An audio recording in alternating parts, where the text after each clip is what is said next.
buenas mga kababayan, mga kagulin po. Talagang umuusok ngayon ang mga balita tungkol kay Digunyo. Ay, kanina pagising ko lang mga kababayan, gulat ako. Ay, live na pala si Digong doon sa ICC courtroom. At ngayon, ang sabi niya noon ay sisipain ko yung taga-ICC. Sipain ko yan, sabi niya. Tangina nila, yan yung sabi nila. Sabi ni Digong noon. Ngayon, tingnan niyo ang mukha niya. Nagmakaawa. Kaawa-awa effect para magrarally daw sa Pilipinas ang mga DDS. Ngayon punta naman tayo dito kay Harimau, kay Harry Roque. Merong kaso pala ito sa Pilipinas, sa NBI, inciting to sedation ang kaso niya. Kaya ito, lumipad papuntang Dahig, Netherlands para mag-astang attorney. Legal counsel ni Digong pinalabas Pinalabas si Harimau doon dahil sa meron siyang kaso, hindi siya pwede mag-attorney. Ako, Harimau, Asta-asta ka pang attorney ka, may kaso ka pala. Meron ng kaso ng sedation. Narito ang ulat. The Bureau of Investigation says former Duterte administration spokesman Harry Roque may face charges of inciting to sedition after he called for protests against Duterte's arrest. Roque spoke in a TV interview in which he urged Duterte supporters to stage a demonstration along a Metro Manila highway where a 1986 uprising toppled then-President Ferdinand Marcos Sr.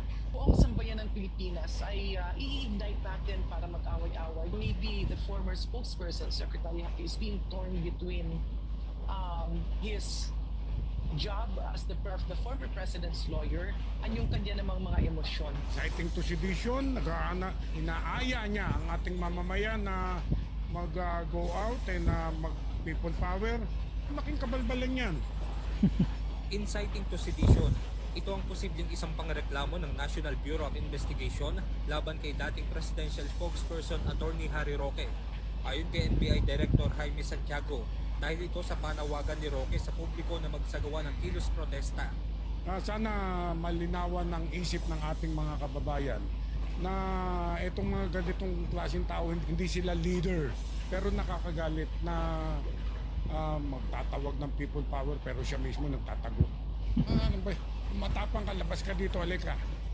Ayon pa sa direktor ng NBI, hindi dapat anyang magkagulo dahil gumagana naman anya ang justice system sa bansa. Mag-aaya ng people power, nagtatago. Tanga. All the remedies, gawin nila yan. Pero wag nang magtatawag ng people power. Hindi malulutas ang problema sa marahas na pamamaraan. The NBI says it has traced Roque's whereabouts. He had fled the Philippines after he was implicated in the operations of the crime-infested offshore gaming industry. Pugo. So noon Ayan, pa si pala Pugo. itong lipad Itong video niya pala na palagi siyang nag-vlog, nasa Amerika na pala. Kasi ang kaso niya pala ay yung sa Pugo. Kasi siya yung legal attorney ng Pugo. Nako, kaya pala dikit ng dikit si Roque kay Digong. Kasi kapag hindi na-solve yung kaso nila ay kulong din siya dahil sa Pugo. Pugo pa yun ha. Ngayon meron na siyang pangalawang kaso, ang inciting to sedation, kasi pinagyaya niya ang buong mga DDS na mag-rally daw sa EDSA para itapol, ibagsak ang pamahalaan ni PBBM. Talagang rebellion yun, di ba? Inciting to sedation, maano na kaso yan, malaking kaso yan, mabigat. Kaya lumipad na pala ito. Akala ko nasa Pilipinas, kaya pala hindi mahanap Ngayon, ito, nagbidabidahan sa kuha na pumunta ng Dahig ng DICC compound. At matawa kayo dito para kung sinong basta pumasok ka agad sa courtroom, sa compound, hinahanap si Digong. Kasi siya daw yung legal counsel, sabi niya dito malalaman mo. Kasama pa niya dito yung Bigotilio, yung Salamalaikum, yung gumaganyan. Diba, alam niyo na kung sino yan. Ito yung video courtesy sa atin ni Si Katchopoy. Kasama niya pala si Katchopoy. Gretchen Ho yung at ito si Harry Roque umaastang si Harry Roque umaastang ang illegal counsel kaya tuloy nagiging pulpul si sino ba yung Midyal Dia. Midyal Dia. Imbis na si Midyal Dia ay supporting lang, Kaya ito kasi ang plano nila, itong si Harry Roque ang magiging legal counsel kasi madaldal ito. Ngayon merong kaso, di ba? Hindi siya pwedeng doon, mag legal counsel, may kaso nga siya, tapos siya magiging attorney. Puro na sila mga sindikato dyan, puro mga illegal, di ba? Kaya si Medial Dia, wala pang kaso to, ang patabaing baboy, mukhang baboy nga, ay nag-astang attorney at grabe, ipapatigil niya daw yung i-postpone yung hearing Paglilitis. kanina o kagabi yun doon sa sa dahig, ipatigil ni Medial Dia, akala mo kung sino, di ba? Patigil niya dahil kinidnap daw. Nagalit tuloy ang mga prosecutor sa ICC, nagalit sa kanya, kaya hindi binigyan ng kanyang mga hiling na i-postpone. Sino ba siya na mag-request ng postpone? Siguradong hindi na yan makakalabas pa, sigurado. Si Harry Roque pinalabas na sa courtroom, wala na, talsik na yan. So ito, panoorin natin ang pagpunta niya sa ICC compound. Ito yan ang video. Oh, sige, sige. But you're based here. Opo, ako po yung dala ng TV5. Ito po kayo po yung legal team ni... Hello po, magandang umaga po. Okay, sige, sige, sige. Thank you. Alright.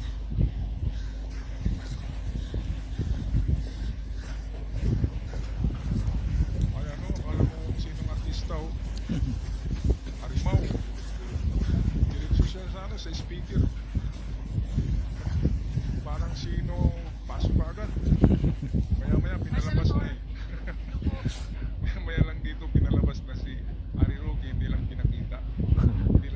Pinalabas na yan. Ayan, si Sikat Choboy. Kaya na ng Pilipinas ang ICC na may kaso yung attorney na yan. Kaya ito, Robin Padilla. O yan, si Sikat Choboy. Robin Padilla.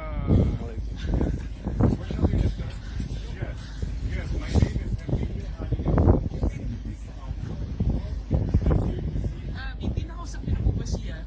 PRRD? No comment. Sige. Alright. Ito si Harry Roque, pakinggan nyo to. Akala mo kung sino na legal counsel na walang kaso. Ano to fugitive ganito Fugitive. Tumatakas to sa Pilipinas. Kaya nag-asta-astahan dyan na legal counsel daw siya. Ito pakinggan natin Okay. Okay, go.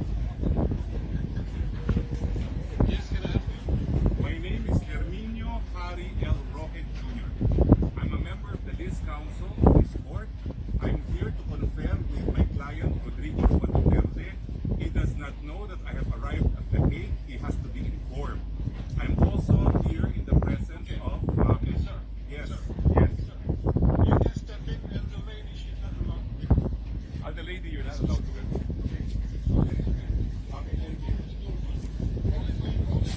I am here with the daughter of the... Kuya Mama. Ayan, gusto pa niya papasukin si Sarah tsaka si Rubin. Ganyan talaga doon sa ICC, napaka-stricto ng mga yan.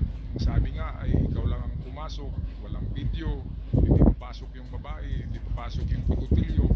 Ikaw lang, pagdating doon sa loob, pinalabas na to napaputo lang ang video dito.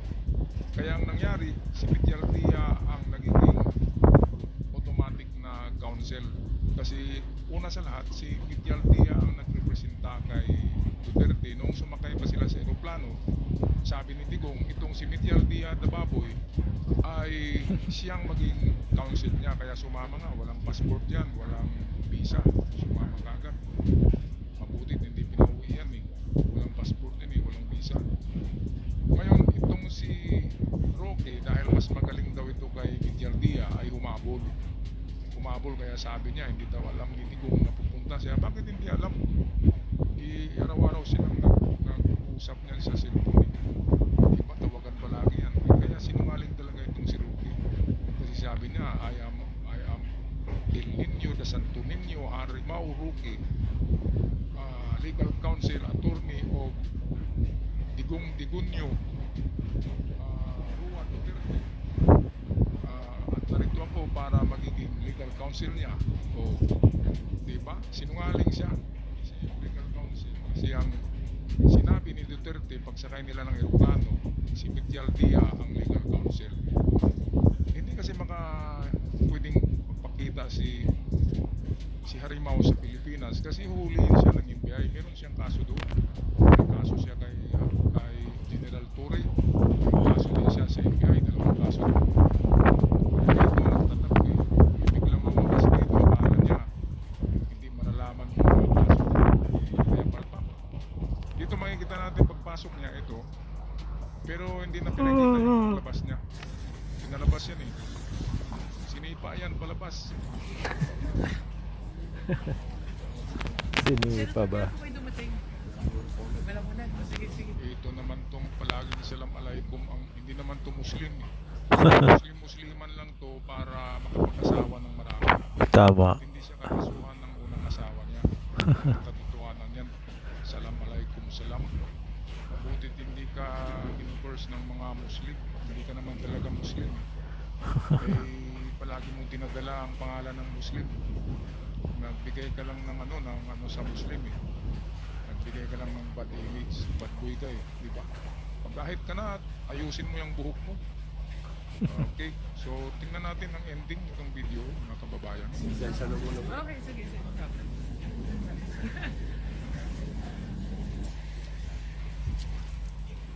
Ito na yung pinalabas na sila, oh, ayan. Mag-usap na lang sa labas. Pinalabas na yan kasi palpak. Lalo na siguro kung si Roque ang nagiging legal counsel ng Digong. Dahil sa madaldal baka ma-incontent pa. Buti na lang pinalabas. Ngayon napakamalas talaga ni Digong. Kasi imbis si Harry Roque ang plano nila, kasi mas magaling daw, madaldal, makaling mag-English, ay nag-get out of the courtroom at automatic si Miguel Dia ang nagiging defense attorney ni Digong, which is ay nagbabasa, di ba, nakikita niyo kanina sa video natin, binabasa ni Miguel Dia ang kanyang sasabihin. Scripted lahat. Kung ganyan ba yung attorney, patabain ako. Okay, so ito, uwihan na sila Sarah Mau. We're here for you. Walang nagawa eh. Selfie na lang muna. At nagpasyal-pasyal sa dahig. Winter nga pala ngayon sa Europe. Winter, malamig. Kaya ganyan yung suot nila. Robin Ood, tingnan natin. Gwapo lang yan. Okay.